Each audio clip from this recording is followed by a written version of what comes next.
সালামু আলাইকুম স্যার, ভালো আছেন? ওয়ালাইকুম সালাম, ভালো আছি। কোন দল? আর্জেন্টিনা না ব্রাজিল? স্যার কোনোটাই না। দুইটাই না না, আচ্ছা আচ্ছা। Very good. স্যার আপনি কোনটা? আমি দোনোটাই। আচ্ছা, তার মানে যেমন যেটা হারছে সেটা। না, আমি 1 নম্বর আর্জেন্টিনা, 2 নম্বরে ব্রাজিল। হুম। একটা জিতলেই হইলো আমার, অত কিছু যায় আসে না। তবে স্যার মেসি জিতা দরকার ছিল, এটাতে ভালো লাগছে আর কি। আবার নেইমার হারছে, এটা খারাপ লাগছে। তবে খারাপ লাগার চেয়ে মেসি জিতাটা বেশি ভালো লাগছে, এই হচ্ছে ভালো আর কি। মেসি একটা ডিজার্ভ করে আসলে, অনেকদিন ধরে সে স্ট্রাগল হম, করতেছে। হ্যাঁ, এর আগে মেসি টেসি জিতে গেলে নেইমার পাইলে ভালো লাগতো। না, নেইমার তো কোনো বয়স আছে, সে সবে মাত্র শুরু। হ্যাঁ, হ্যাঁ, নেইমার আরো সামনে করতে পারবে। স্যার আপনি কোন দল? আমি বললাম তো, ফার্স্ট আর্জেন্টিনা, সেকেন্ড ব্রাজিল। একটু বেশি না না, উল্টা রাত্রে হয়ে রাত্রে গেছে। হ্যাঁ। যেটা ইয়াতে রাত্রে কোন দল, ইতালি ও, নাকি ইংল্যান্ড? আজকে রাত্রে আসলে ইংল্যান্ডও তো নাকি দীর্ঘদিন ধরে শিরোপা পাচ্ছে না। এমনি ইতালি করতেছিলাম, এখন ইংল্যান্ডের প্রতি মায়া জন্মাচ্ছে। এখন বুঝতে পারতেছি না, ডিসিশন নিয়ে নেই, আরেকটু পরে নিব।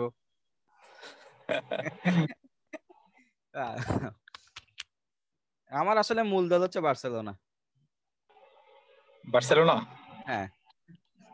আচ্ছা আচ্ছা।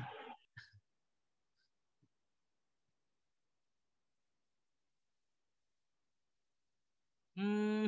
ওকে। সো আজকে আমরা শুরু করে দিই। আজকে আর্জেন্টিনা জয় উপলক্ষে ক্লাস নিব না চিন্তা করছিলাম। পরে চিন্তা করলাম যে টপিক গুলো পড়ানো হবে এগুলো আসলে সব ফোতা টপিক। মানে এগুলা পড়লো যা, না পড়লো তা, ওই টাইপের অবস্থা আর কি। তো আপনারা যদি কেউ না বুঝেন, কোনো সমস্যা নাই, বুঝলেও কোনো সমস্যা নেই। আচ্ছা। তো আমাদের ফার্স্ট টপিক আজকে হচ্ছে কি হবে? স্যার আমার একটা কোয়েশ্চেন ছিল স্যার। কোশ্চেন বলেন। স্যার কোয়েশ্চেন হচ্ছে স্যার 171 নাম্বার পৃষ্ঠায় স্যার পজিটিভ ভার্ব। পজিটিভ ভার্বে যাইতে হবে। কি জি দেখবো স্যার। ওখানে বলেন, এখন 171-এ যাবো, বলেন দেখি কি দেখবো, আগে বুঝে পারি কিনা দেখি। Sir Mary has had a friend type all of her paper, মানে এটার আমি আসলে বুঝতেছি না আসলে কি বুঝাইতে চাইতেছে এখানে। ও, আচ্ছা আচ্ছা। দেখেন, ওই হ্যাভটা অক্সিলারি, সরি, পজিটিভ ভার্ব না? জি স্যার, এখন হ্যাভটা তো পজিটিভ ভার্ব, আবার হ্যাডও আছে স্যার, এই জন্য আহা, ওহো, শুনেন না, আমার একটা কলম আছে, এটার ইংলিশ কি? I have a pen. আচ্ছা, আই হ্যাভ এ পেন। আমি এখন ভাত খাচ্ছি, এটার ইংলিশ কি? আমি এখন ভাত খাচ্ছি। হ্যাভ দিয়ে বলবেন, ইট হ্যাভ দিয়ে বলেন, হ্যাভ দিয়ে বলেন। বা আমি এখন ডিনার করতেছি, I am having my dinner. বা I am having my dinner. I am having my dinner. আচ্ছা, তাহলে হ্যাভটা হ্যাভিং হয়ে গেল, আর এদিকে এম আসলো। তাহলে আসলে চেঞ্জটা হয়েছে কি, টেন্সের চেঞ্জ হয়েছে, কিন্তু মূল ভার্ব তো হ্যাভি ছিল, হ্যাভি রয়ে গেছে, তাই না? জি স্যার। আচ্ছা, আমার একটা কলম রয়েছে, আই হ্যাভ এ পেন নাকি I have had a pen, কোনটা? I have had a pen. I have had a pen. তার মানে লাস্টের যে হ্যাডটা আছে ওটা হচ্ছে মূল ভার্ব, আর ফার্স্টের যে হ্যাভটা আছে সেটা হচ্ছে অক্সিলারি ভার্ব, তাই না? জি স্যার। হ্যাঁ। তার মানে আপনার ম্যারি হ্যাজ হ্যাড, প্রথম হ্যাজটা হচ্ছে অক্সিলারি ভার্ব, তারপরে হ্যাডটা হচ্ছে main verb, that is positive verb, right? G sir. হ্যাঁ, তার মানে হ্যাভ এর পরে যদি আপনার ডুয়ার থাকে তাহলে আপনার ভার্বের বেস ফর্ম হবে। সো মেরি হ্যাজ হ্যাড এর পরে একটা ব্যক্তি আছে, সে হচ্ছে ডুয়ার, যেটা সে পরবর্তী যে ভার্বটা আছে সেটা করবে, তার মানে ওখানে যে ভার্বটা আসবে সেটা বেস ফর্ম হবে।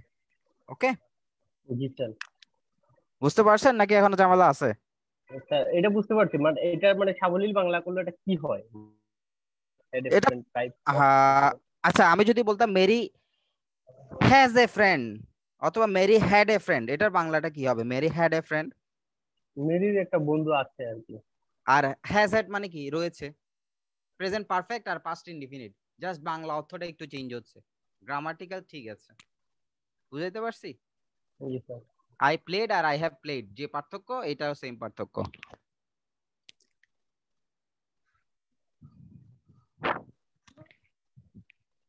আচ্ছা, ফার্স্ট অফ অল আমি শুরু করে দিচ্ছি, তাড়াতাড়ি শেষ করে দিব, হাফ এন আওয়ার, আর্জেন্টিনার জয় উপলক্ষে।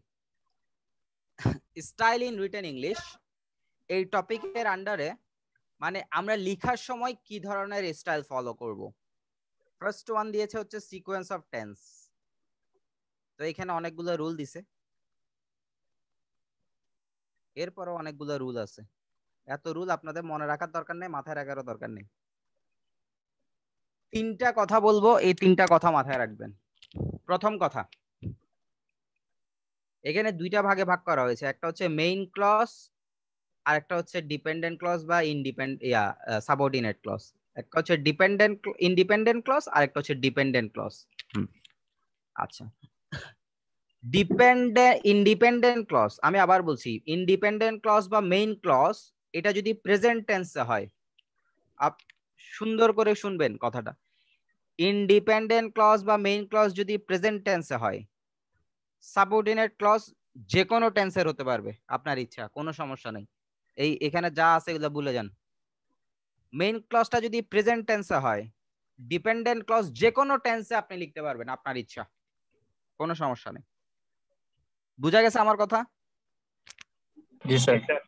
হ্যাঁ। নাম্বার 2,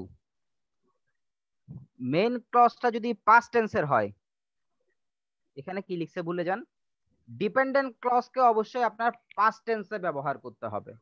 তার মানে কি দাঁড়াইলো, মেইন ক্লজ প্রেজেন্ট হলে ডিপেন্ডেন্ট ক্লজকে আমি যে কোনো টেন্সে বসাইতে পারবো, কিন্তু মেইন ক্লজ যদি পাস্ট টেন্সে হয় তাহলে ডিপেন্ডেন্ট ক্লজকে অবশ্যই কোন টেন্স হতে হবে? পাস্ট টেন্স হতে হবে। হ্যাঁ, রাইট, জাস্ট এই জিনিসটা মাথায় রাখবেন। মেইন ক্লজটা যদি আমার পাস্ট টেন্সে হয়, ডিপেন্ডেন্ট ক্লজ অবশ্যই পাস্ট টেন্সের হতে হবে, সেটা পাস্টের যে কোনো ফর্মে হতে পারে, ডাজন্ট ম্যাটার। আর পরে কি আর রুল দিছে? দেয় নাই। মেইন ক্লজ যদি ফিউচার টেন্সে হয়, মেইন ক্লজ যদি ফিউচার টেন্সে হয় তাহলে ডিপেন্ডেন্ট ক্লজ কোন টেন্সে হবে? Present tense. প্রেজেন্ট টেন্স হবে, ইনডিফিনিট বলবেন না, প্রেজেন্ট টেন্স হবে। তাহলে তিনটা জিনিস আমরা পেলাম, একটা হচ্ছে মেইন ক্লজ প্রেজেন্ট টেন্সে হলে ডিপেন্ডেন্ট ক্লজ যে কোনো টেন্স স্বাধীন, কিন্তু মেইন ক্লজ যদি পাস্ট আর ফিউচার হয় তখন পরাধীন হয়ে যায়। আবার কিরকম? মেইন ক্লজ যদি পাস্ট হয় ডিপেন্ডেন্ট ক্লজ অবশ্যই পাস্ট হতে হবে, মেইন ক্লজ যদি ফিউচার টেন্সে হয় ডিপেন্ডেন্ট ক্লজ অবশ্যই প্রেজেন্ট টেন্সে হবে। আমার কথা ক্লিয়ার? জি স্যার। জি স্যার। হ্যাঁ, জাস্ট এই জিনিসটা মাথায় রাখলেই হবে। আপনারা কোনো কিছু লেখার সময় ডিপেন্ডেন্ট আর ইন্ডিপেন্ডেন্ট ক্লজ এই জিনিসটা তো আপনারা বুঝতে পারবেন, না বুঝলে সামনে বুঝে যাবেন ইনশাআল্লাহ। সো মেইন ক্লজটা আপনি যদি প্রেজেন্ট টেন্সে লেখেন, আপনি লেখার সময় ডিপেন্ডেন্ট ক্লজ আপনার ইচ্ছা মতো স্ট্রাকচারে লিখতে পারবেন, কিন্তু আপনি যদি লেখার সময় মেইন ক্লজটা পাস্ট টেন্সে লিখে ফেলেন, ডিপেন্ডেন্ট ক্লজকে অবশ্যই আপনাকে পাস্ট টেন্সে লিখতে হবে।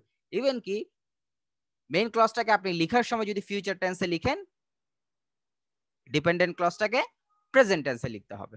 আচ্ছা, সো এই তিনটা জিনিস মনে রাখলে হবে। এখন ওরা এখানে কিছু লেখা লিখছে, ওই লেখাগুলো আপনাদেরকে একটু মানে বলে দিই, আসলে ওগুলো না বললেও হয়, আসলে এগুলো কোনো কামের কিছু না। যেমন তারা বলছে, আমি যদি প্রেজেন্ট টেন্সের সাথে মানে মেইন ক্লজটা প্রেজেন্ট ইনডেফিনিট হয় আর ডিপেন্ডেন্ট ক্লজটা যদি প্রেজেন্ট কন্টিনিউয়াস টেন্সে হয়, তখন আসলে কি অর্থটা দাঁড়ায় এটা তারা বুঝাইতে চাইছে এখানে, একটু খেয়াল করবেন। I see present indefinite tense, আর এটা হচ্ছে প্রেজেন্ট কন্টিনিউয়াস টেন্স। আমরা কখন আসলে এইভাবে লিখি, ওরা বলতে চাচ্ছে সেটা, আমরা কখন এইভাবে লিখি? আমরা তখনই এইভাবে লিখি যখন এই ঘটনা এবং এই ঘটনা দুটাই একসাথে ঘটে, দুটাই একসাথে ঘটে, সিমুলটেনিয়াসলি ঘটে। তখন আমরা একটা টেন্সকে প্রেজেন্ট ইনডেফিনিটে লিখি আর একটা টেন্সকে প্রেজেন্ট কন্টিনিউয়াস টেন্সে লিখি, যখন দুটাই একসাথে ঘটে। যেমন I see that Harriet is writing her composition.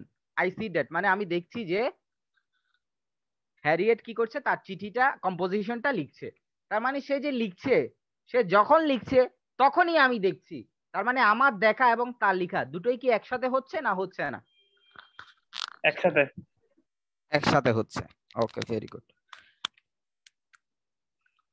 So আমরা কখন প্রেজেন্ট ইনডিফিনিট আর প্রেজেন্ট কন্টিনিউয়াস একসাথে ব্যবহার করতে পারি যখন দুটো কাজ একসাথে সিমুলটেনিয়াসলি ঘটে। ওকে, নাম্বার 2 তে তারা কি বলছে, যদি আমি প্রেজেন্ট টেন্সের সাথে ফিউচার টেন্স ব্যবহার করি তাহলে কি হয়, সেন্সটা কি হয়? তখন সেন্সটা হয় এই যে পরের অংশটুকু আছে সাবঅর্ডিনেট ক্লজ বা ডিপেন্ডেন্ট ক্লজ, এই অংশটুকু মানে এটার কাজটা সেই ভার্বের কাজের আগে হবে না পরে হবে, এটাই হচ্ছে মূল ঘটনা। মানে এখানে দুটো ভার্ব আছে, সে হচ্ছে একটা ভার্ব, লুক হচ্ছে আরেকটা ভার্ব। লুক ভার্বের কাজটা আগে হবে নাকি সে ভার্বের কাজটা আগে হবে? সে ভার্ব। হ্যাঁ হ্যাঁ, যদি আমার মেইন ক্লজের কাজটা আগে হয় আর সাবঅর্ডিনেট বা ডিপেন্ডেন্ট ক্লজের কাজটা পরে হয়, তখন আমি সাবঅর্ডিনেট বা ডিপেন্ডেন্ট ক্লজটাকে ফিউচার টেন্সে করতে পারি। ঠিক আছে, আসলে এই জিনিসগুলো আপনাদের আসলে খুব একটা ভ্যারি করবে না, এগুলো হচ্ছে আপনাদের লিখার জন্য। এখানে লিখে দিয়েছে যে স্টাইল ইন রিটেন ইংলিশ, হ্যাঁ আপনারা লিখার সময় কিভাবে লিখতে পারবেন। সো আপনি মাথার মধ্যে চিন্তা করে যদি এই ধরনের একটা অর্থ আনেন, যে আমি মাথার মধ্যে এই ধরনের একটা অর্থ চিন্তা করতেছি, তাহলে লিখার সময় আপনি এইভাবে স্ট্রাকচারে লিখতে পারেন। কিন্তু মূল স্ট্রাকচার ওই তিনটাই। মেইন ক্লজ যদি প্রেজেন্ট টেন্সের হয়, সাবঅর্ডিনেট ক্লজ আপনি আপনার ইচ্ছা মতো দেন, কোনো সমস্যা নেই। মেইন ক্লজ যদি পাস্ট টেন্সের হয়, সাবঅর্ডিনেট ক্লজ অবশ্যই পাস্ট টেন্সে হবে। আর মেইন ক্লজ ফিউচার টেন্সে হলে সাবঅর্ডিনেট ক্লজ প্রেজেন্ট টেন্স হবে। এই তিনটা বিষয় আপনি যদি মাথায় রাখতে পারেন তাইলেই ওকে। এখানে ওগুলো ওরা যা লিখছে ওরা জাস্ট আপনাকে বোঝানোর জন্য কিছু এক্সাম্পল দিয়ে কিছু জিনিস ক্ল্যারিফাই করে দিছে। এখন আমরা দেখলাম এই লুক ভার্বের কাজটা মেইন ক্লজের পরে হইছে, যে কারণে আমরা ফিউচার ইনডেফিনিট টেন্সে করছি। এখন এই কাজটা লুক ভার্বের কাজটা সেই ভার্বের আগে হইতে পারতো না? পারতো। পারতো। যদি আগে হয় তখন সেটাকে আমার করে দিতে হবে পাস্ট ইনডেফিনিট টেন্সে। তাহলে আগে হইছে, I hope he arrived safely, তার মানে তার আশাটা আগে হয়েছে এবং সেটা এখন আমি আশা করছি, যে আমি আশা করছি সে সুস্থভাবে পৌঁছেছে। সো মেইন ক্লজের কাজটা যদি আগে হয় তাহলে পরের ক্লজটাকে আমি ফিউচার টেন্সে করছি, আর মেইন ক্লজটা যদি পরে হয় তখন পরের ক্লজটাকে আমি পাস্ট টেন্সে করছি। এই কিছু কিছু জিনিস জাস্ট ওরা লিখে দিয়েছে, এগুলো আপনারা পড়লে বুঝবেন, মাথায় রাখলে রাখবেন, না রাখলে আপনাদের ইচ্ছা, কোনো সমস্যা নেই। এই হচ্ছে অবস্থা। আচ্ছা, এখন I hope he arrived safely, এখানে main clause he I hope, arrived safely. না না, আই হোপ,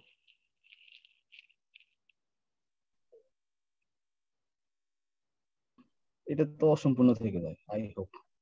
অসম্পূর্ণ থেকে যায়। আচ্ছা, সুন্দর একটা প্রশ্ন করছেন। আচ্ছা, এটা একটা ক্লজ, এটা আপনি শিওর? জি ক্লজ। আচ্ছা, এটাও একটা ক্লজ, এটা আপনি শিওর? জি। আচ্ছা, দুইটা ক্লজ কি আমরা এইভাবে লিখতে পারি কোনো কনজাংশন ছাড়া? দ্যাট দ্যাট লাগবে, তাই না? এখন মনে করেন আই হোপ দ্যাট, তার মানে এখানে একটা দ্যাট আছে, আছে নাকি নাই? জি আছে। আছে। আচ্ছা, আপনাদেরকে যখন আমি অমিশন অফ রিলেটিভ প্রোনাউন পড়িয়েছিলাম তখন আমি বলেছিলাম রিলেটিভ প্রোনাউন আর বি ভার্ব যদি পাশাপাশি থাকে দুইটাকে আমরা বাদ দিয়ে দিতে পারি। পারি নাকি পারি না? পারি। পারি। পারি। হ্যাঁ, এবং এটাও বলেছিলাম রিলেটিভ প্রোনাউন যদি অবজেক্ট হয়, সাবজেক্ট না হয়, তখন সেটাকে আমরা বাদ দিতে পারি। এখন এখানে যে দ্যাটটা আছে এটা কি আসলে সাবজেক্ট নাকি অবজেক্ট সেটা আমি এখন আগে বোঝার চেষ্টা করি। এই ক্লজটার মধ্যে আই হচ্ছে সাবজেক্ট, হোপ হচ্ছে ভার্ব, তাহলে সাবজেক্ট ভার্ব আমার আছে, কোনো সমস্যা নাই। এই ক্লজটার মধ্যে হি হচ্ছে সাবজেক্ট, অ্যারাইভ হচ্ছে ভার্ব, তার মানে আমার অ্যারাইভ ভার্বের সাবজেক্টও আছে, হোপ ভার্বেরও সাবজেক্ট আছে। তার মানে আমি যদি এখানে দ্যাটটা আনি তার কি আর সাবজেক্ট হিসেবে কাজ করার কোনো যোগ্যতা আছে? না।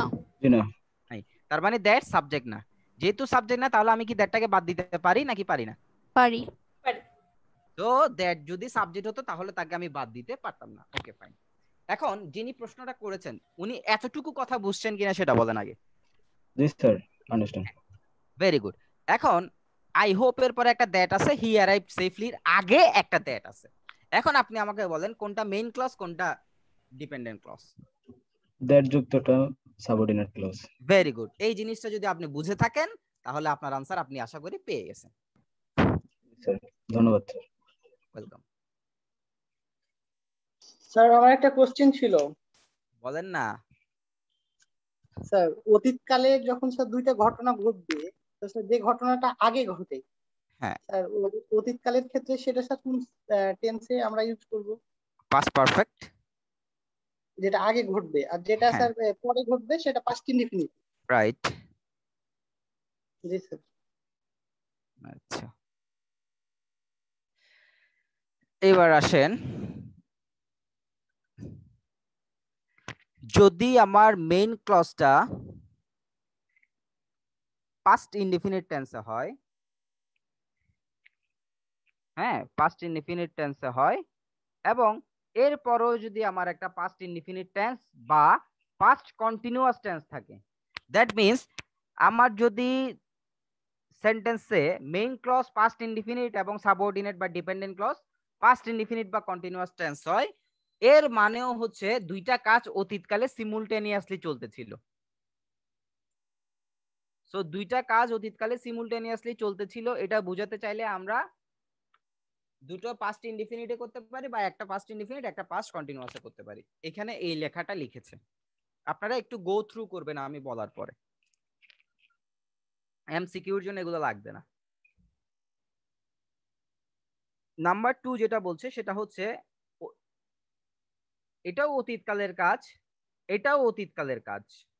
হ্যাঁ, এখন এই দুইটা অতীতকালের মধ্যে,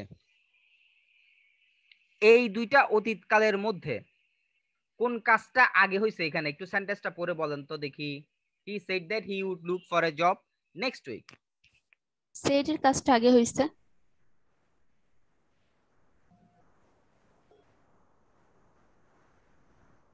আর কেউ বলছে না? সেড এর কাজটি আগে হয়েছে। তার মানে মেইন ক্লজের কাজটা যদি আমার আগে হয়, পরেরটাতে আমি কি করব? উড কুড এগুলো আনতে পারি।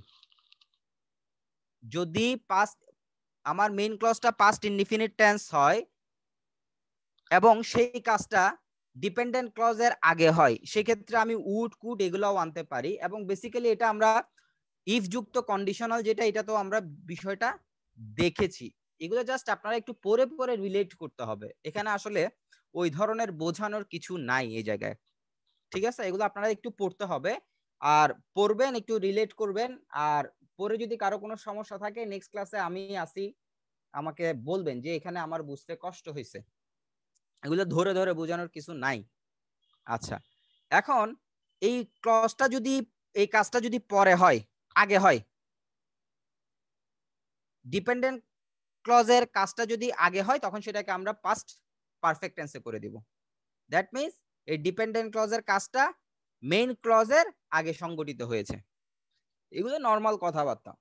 So moral of the story হচ্ছে এখান থেকে এতটুকু পর্যন্ত, এতক্ষণ যা পড়লাম এগুলো আপনাদের এমসিকিউ পার্টের জন্য ইম্পর্টেন্ট না, এগুলো আপনারা লেখার জন্য লাগবে। সো আপনারা যদি রাইটিংটাকে সুন্দর করতে চান এগুলো ফলো করতে পারেন, না করলেও সমস্যা নাই, কারণ আমি শুরুতে 3টা রুলের কথা বলেছি। এই 3টা রুলই আপনি মাথায় রাখলে হবে।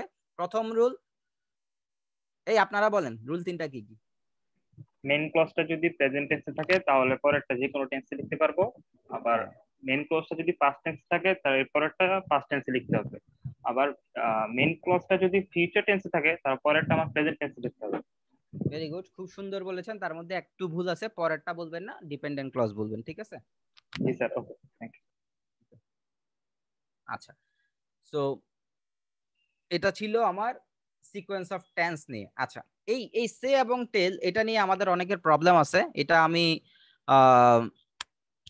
একটা ভিডিও দিছিলাম, কোথায় যে গেছে ভিডিওটা, আল্লাহই জানে। যাই হোক, সে এবং টেল আমি সহজে আপনাদেরকে বুঝাই দিচ্ছি। 3টা কথা বলবো, সরি বলবো না, লিখি সুবিধা হয়, দাঁড়ান।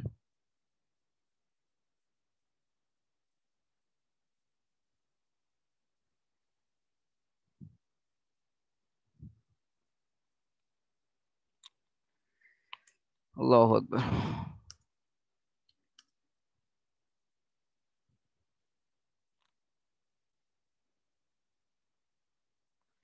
এই যে আমি লিখলাম করিম সেড রহিম, এই কথাটা কি সঠিক না ভুল?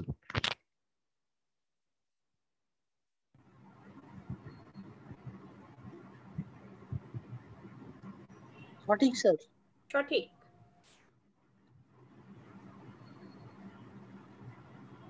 সঠিক, এই কথাটা সঠিক না, এই কথাটা ভুল। এই কথাটাকে আমি যদি সঠিক করতে চাই, আমি কিভাবে সঠিক করতে পারি দেখেন। এই কথাটাকে আমি এখন সঠিক করব। যদি আমি এখানে সে বসাতে চাই, এখানে রহিম বসানো যাবে না। যদি আমি এখানে রহিম বসাতে চাই, এখানে সে বসানো যাবে না। তাহলে আমি কি করতে পারি? হয় আমি রহিমকে বাদ দিতে পারি, নয় আমি সেইদকে বাদ দিতে পারি, দুইটার একটা। এখন আমি রহিমকে বাদ দিব না, সেইদকেও বাদ দিব না, এটাও হতে পারে, সেটাও আরেকটা ডিফারেন্ট কেস, সেজন্য 3 নাম্বারটার কথা আনা। আচ্ছা, প্রথমে আমি যদি রহিমকে বাদ দিয়ে দিই, আমার কাজ হয়ে গেল। Karim said that he is a boy. এখন কারেক্ট সেন্টেন্স। এখন আমি সেইডকে বাদ দিব, তো সেইডকে বাদ দিলে কিছু একটা তো আনতে হবে। told, টোল্ড, কাজ হয়ে গেল। এবার মনে করেন আমি রহিমকেও বাদ দিব না, সেইডকেও বাদ দিব না, সো আমি একটা কাজ করতে পারি, to, টু আনতে হবে। টু মেরে দিতে Preposition. পারি। তো এই যে 3টে সেন্টেন্স লিখলাম, আপনারা কে কি বুঝছেন আমাকে বলেন।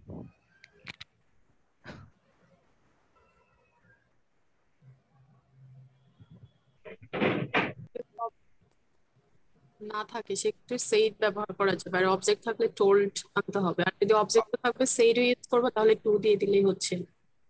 আপনার শুরুর কথাটা আমি শুনি নাই, আরেকবার বলবেন, একদম শুরুতে যে কথাটা বলছেন। যেমন ফার্স্টে ছিল Karim said that he is a boy, মানে এখানে তো না না, করিম আপনি কাকে বলেছে? অবজেক্ট নিয়ে যে কথাটা বলছেন ওটা একটু বলতেন, অবজেক্ট নিয়ে। মানে অবজেক্ট যে ছিল না। ও আচ্ছা আচ্ছা, সো এটা কিন্তু অবজেক্ট। কি বলেছে? এই পুরো লাইনটা বলেছে, এটা কিন্তু অবজেক্ট। হ্যাঁ, এটা তো ডিরেক্ট অবজেক্ট। ইনডিরেক্ট অবজেক্ট যেটা হ্যাঁ, দ্যাট মিন্স যদি ব্যক্তিবাচক অবজেক্ট থাকে, ইনডিরেক্ট অবজেক্ট, ব্যক্তিবাচক অবজেক্ট থাকে, ইনডিরেক্ট ইনডিরেক্ট আসলে বলেন, ঠিক আছে, ব্যক্তিবাচকটা শুনেন, কারণ ব্যক্তিবাচক যদি এটা না থাকতো, তখন ব্যক্তিবাচকটা আবার ডিরেক্ট হয়ে যাবে, ঠিক আছে। সো এখন আমি ডিরেক্ট ইনডিরেক্টে যাচ্ছি না, আমি যাচ্ছি হচ্ছে ব্যক্তিবাচক অবজেক্টে। যদি ব্যক্তিবাচক অবজেক্ট না থাকে, তখন আমার সেইড ব্যবহার করতে হবে। এই জায়গায় আসলে আবার টেল ব্যবহার করলে ভুল হবে। এখানে যদি আমি টোল দিই, এই টোলটা কি হবে? ভুল হবে। অলরেডি কম্পিউটারে নিচে দিয়ে 2টা দাগ দিছে, বুঝছেন? তার মানে আমার ব্যক্তিবাচক অবজেক্ট থাকলে, না থাকলে সেইড ব্যবহার করতে হবে, আর থাকলে টোল ব্যবহার করতে হবে। কি বললাম? ব্যক্তিবাচক অবজেক্ট না থাকলে সেইড, থাকলে টোল। তার মানে সেইডের জায়গায় টোল, টোল্ডের জায়গায় সেইড ব্যবহার করলে কি হবে? শুদ্ধ হবে না ভুল হবে?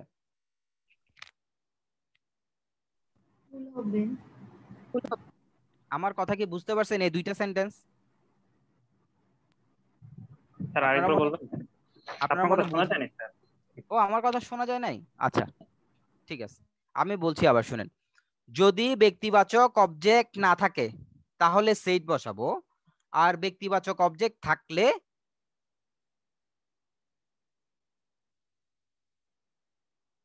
টোল্ড বসাবো। তার মানে টোল্ড বসাতে হলে আমার ব্যক্তিবাচক অবজেক্ট লাগবেই, আর যদি ব্যক্তিবাচক অবজেক্ট না থাকে, আমি টোল আর বসাইতে পারবো না, সেই জায়গায় আমার সেইড বসাই ফেলতে হবে। তার মানে ব্যক্তি অবজেক্টটা থাকলে টেল, আর না থাকলে সে। set, এই 2টা কথা কি বুঝা গেছে? জি স্যার। কারো কোনো প্রবলেম আছে এই 2টা কথাই?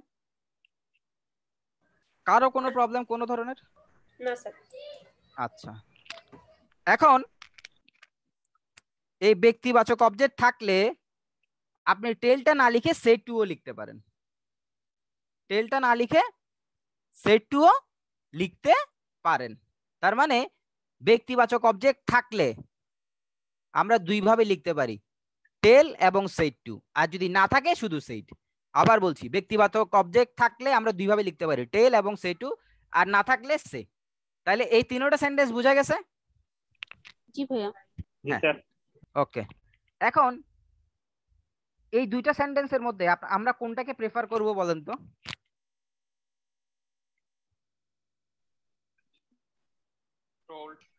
told, টোল ব্যবহার করব, 2টাই সঠিক, কিন্তু আমরা ব্যক্তিবাচক থাকলে টোলটাকে প্রাধান্য দিব, আর না থাকলে সেটটাকে বসাবো, বাট এটাও সঠিক, কিন্তু প্রাধান্যর ক্ষেত্রে প্রথম দুইটা থাকবে।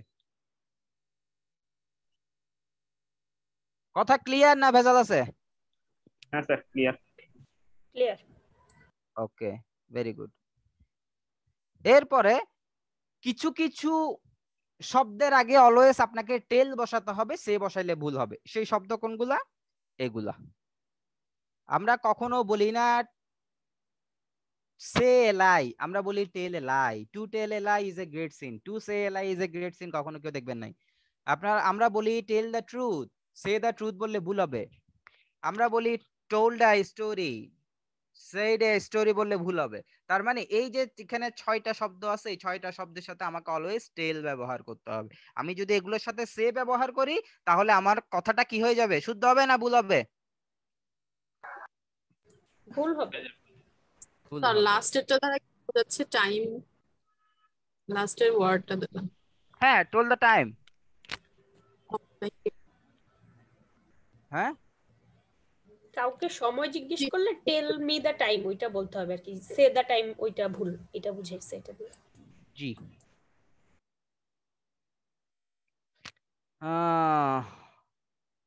আপু মনে বুঝছেন নাই, আমি কি আরেকবার বলবো? মনে করেন আমি আপনাকে বললাম যে বুঝেছি, তার বুঝছি। ও বুঝছেন, বুঝছেন। ও ঘড়িতে কয়টা বাজছে আর কি।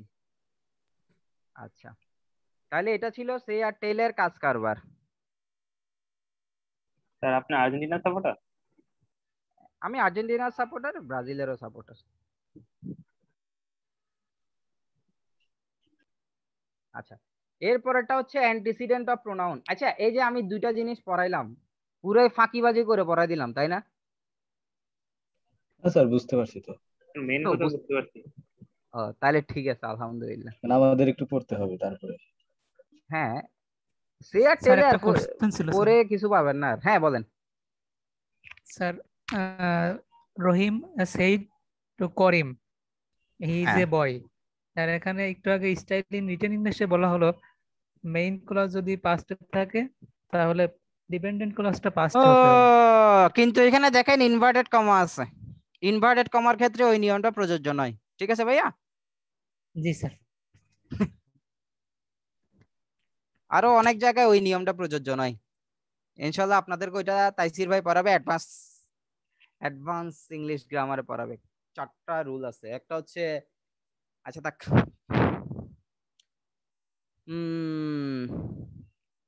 কি জানি বলছিলাম, antecedent of pronoun. Antecedent of pronoun মানে হচ্ছে আমি যে প্রোনাউনটা ব্যবহার করব তার একটা অ্যান্টিসিডেন্ট থাকতে হবে, অন্যথায় আমার ব্যবহৃত প্রোনাউন ভুল হয়ে যাবে।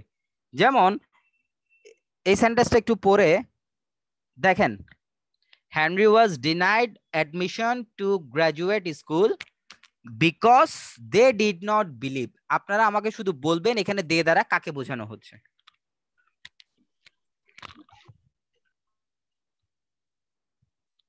স্কুল অথরিটিকে বোঝাচ্ছে। তো এই যে দে দ্বারা স্কুল অথরিটিকে বোঝাচ্ছে, এটা কি দে এর আগ পর্যন্ত কোথাও উল্লেখ করা আছে? জি না। তাহলে আমি কেমনে বুঝবো যে এই দে দ্বারা স্কুল অথরিটিকে বোঝাচ্ছে? আমি তো বুঝতে পারি দে দ্বারা পলিটিশিয়ানদেরকে বোঝাচ্ছে।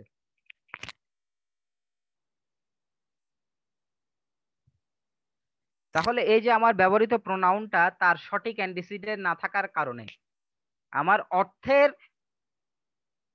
তারতম্য লক্ষ্য হচ্ছে। মানে আমি যে এই সেন্টেন্সটা লিখলাম, যার উদ্দেশ্যে লিখলাম তিনি পরে কনফিউজড হয়ে যাচ্ছেন। তো আমি তো আসলে লিখবো এগুলা, কিন্তু গ্রামাটিক্যালি আসলে দেখতে খুবই সুন্দর লাগে, মানে সঠিকও মনে হয়, কিন্তু এটা আসলে সঠিক না। কেন সঠিক না? কারণটা কি দেখেন, আপনি যখন লিখবেন যার উদ্দেশ্যে লিখবেন তিনি যদি বুঝতেই না পারে তাহলে আপনার লেখার সার্থকতাটা কোথায়? তাহলে আপনি যে লেখাটা লিখছেন আরেকজনকে সেটা বুঝতে হবে, তার মানে বুঝাই দেওয়াটা আপনার দায়িত্ব যেহেতু আপনি লিখেছেন। তাহলে এখানে স্কুল অথরিটি বিষয়টা আপনাকে এখানে ক্লিয়ার করতে হবে। তার মানে এখানে দের জায়গায় আপনি কি করতে পারেন দেখেন, দের জায়গায় the members of the admission committee বা স্কুল অথরিটি ওদেরকে নিয়ে আসতে পারেন 1 নাম্বার ওয়ে। এই কথাটা কি বুঝছেন? জি স্যার। হ্যাঁ, তার মানে আমি দে না লিখে যদি এটা লিখি তাহলে খুব সহজেই বুঝে ফেলবে। এখন আপনি মনে করেন না আপনি দেটাকে রাখতে চাচ্ছেন, তাহলে আপনাকে যে কাজটা করতে হবে, দের আগে এই স্কুল কমিটি বা অথরিটিকে কোনো না কোনো ভাবে ঢুকাইতে হবে, যেটা ওরা সেন্টেন্সটা রিমেক করছে এইভাবে, একটু পরে দেখেন সেন্টেন্সটা ওরা রিমেক করছে এইভাবে, the members of the admission committee denied Henry admission to graduate school because they. এখন আমি দে বলতে পাচ্ছি the members of the admission কমিটিকে। সো শুরুর দিকে যে প্রথম সেন্টেন্সটা ছিল এখানে কিন্তু ওইটা ছিল না, যে কারণে আমি দে দ্বারা কাকে বুঝাচ্ছি সেটার জন্য আমি কনফিউজ হয়ে গিয়েছিলাম। এখন এই সেন্টেন্স এবং এই সেন্টেন্স, এই দুটো সেন্টেন্সে আমি ওই প্রবলেমটা সলভ করে ফেলেছি। দুটো ওয়েতে আমি প্রবলেমটা সলভ করেছি, একটা হচ্ছে নাউনটাকে দিয়ে সলভ করেছি, আরেকটা হচ্ছে নাউনটাকে আগে লিখে এরপর প্রোনাউন বসিয়ে সলভ করেছি। আপনাদের ইচ্ছা আপনারা কিভাবে লিখবেন, বাট মেক শিওর যে আপনি যে প্রোনাউনটা বসাইছেন সেটার প্রপার অ্যান্টিসিডেন্ট যেন সেন্টেন্সে থাকে। কঠিন হয়ে গেল? আচ্ছা, বুঝছি। না ঠিক আছে। আচ্ছা, 2 নাম্বারটা একদম সোজা। George dislikes politics because he believes that they are corrupt. they are corrupt, এই দেটা দ্বারা কাকে বোঝানো হচ্ছে? পলিটিশিয়ানকে। একবারও লেখা আছে পলিটিশিয়ান? কাউকেই না। না, এখানে যাচ্ছে না আসলে। তাহলে আপনাকে সেন্টেন্সটা ঠিক করে দিতে হবে। সেন্টেন্সটা আপনি এভাবেও ঠিক করতে পারেন, এভাবেও ঠিক করতে পারেন।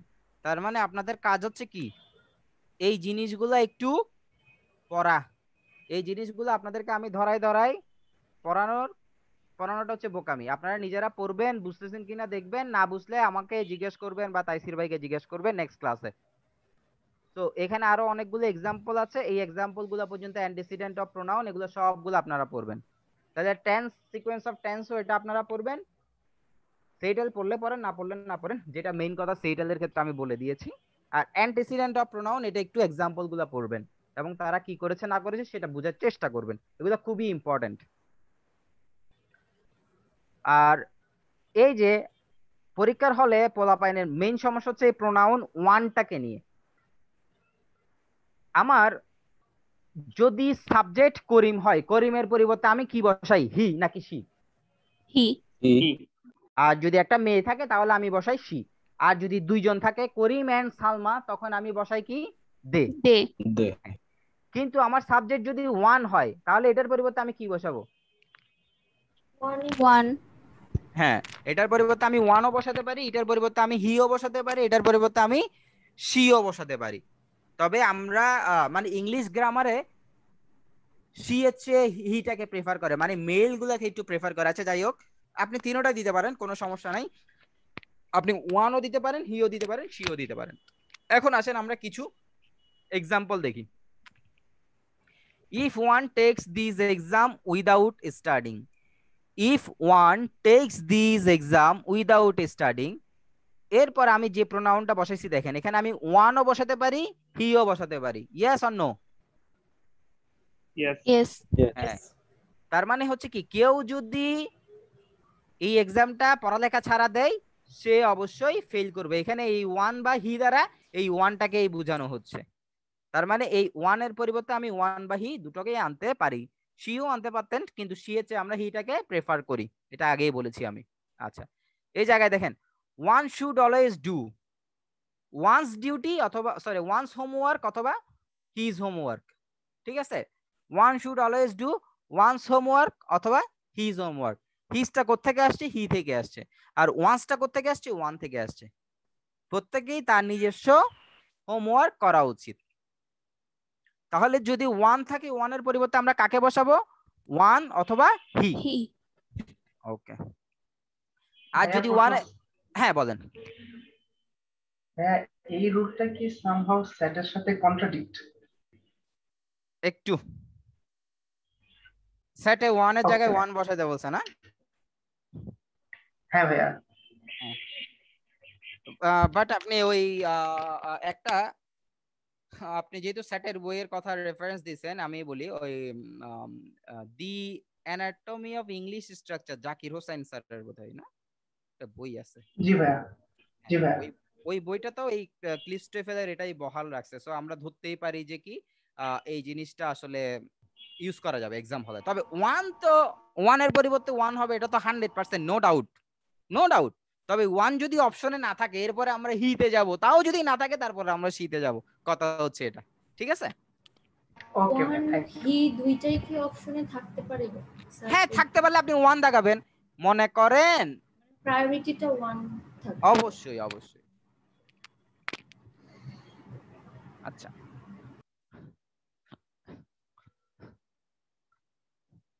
আচ্ছা যেটা বলছিলাম, এখন ওয়ানের জায়গায় যদি ইউ থাকে তাহলে আমরা কি বসাবো? ইউ। ইউ। যেমন দেখেন এখানে ওয়ানের জায়গায় ইউ আনছি, if you take this exam without studying, তাহলে ইউ যেহেতু ছিল এখানে ইউর পরিবর্তে আমরা ইউ আনছি, you are likely to fail. Okay, তার মানে অ্যান্টিসিডেন্ট গুলো আমার খেয়াল রাখতে হবে। আমরা মূল ভুলটা করি হচ্ছে ওয়ানে, এটাই হচ্ছে আমাদের মেইন প্রবলেম। আমাদের ভুলটা কোথায় হয় এখন আমি আপনাদেরকে বলি। দেখেন আমরা ভুলটা করি এই জায়গায়, if one takes this exam without studying you are likely to fail. আমাদের ভুলটা হচ্ছে এই জায়গায়, আমরা যখন অ্যান্টিসিডেন্ট হিসেবে ওয়ান ব্যবহার হয় তার পরিবর্তে আমরা ইউ বসাই দিই। এটা কি আসলে ঠিক হবে না ভুল হবে? হ্যাঁ, যদি আমরা দে বসাই তাহলেও কি হবে? ভুল হবে। তার মানে আমাদের ভুলটা করি পরীক্ষার হলে এই জায়গাটাতে। সো এটাই আমাদের স্পেশাল নজর রাখতে হবে যে ওয়ান থাকলে আমরা ওয়ান বা হি বা সি বসাবো, এই আর কিছু না। আচ্ছা, সো আজকের পড়া এতটুকু পর্যন্ত। আর্জেন্টিনা জয়, ভামো আর্জেন্টিনা। এখন বলেন রাতে ইংল্যান্ড ভাই, রাতে ইংল্যান্ড। রাতে আমি দেখি এখনো ডিসিশন নি নাই, ইংল্যান্ড হওয়ার চান্স আছে, যদিও এতক্ষণ পর্যন্ত ইতালি ছিলাম। ইংল্যান্ড ভাই, ইংল্যান্ড ইংল্যান্ড। আমি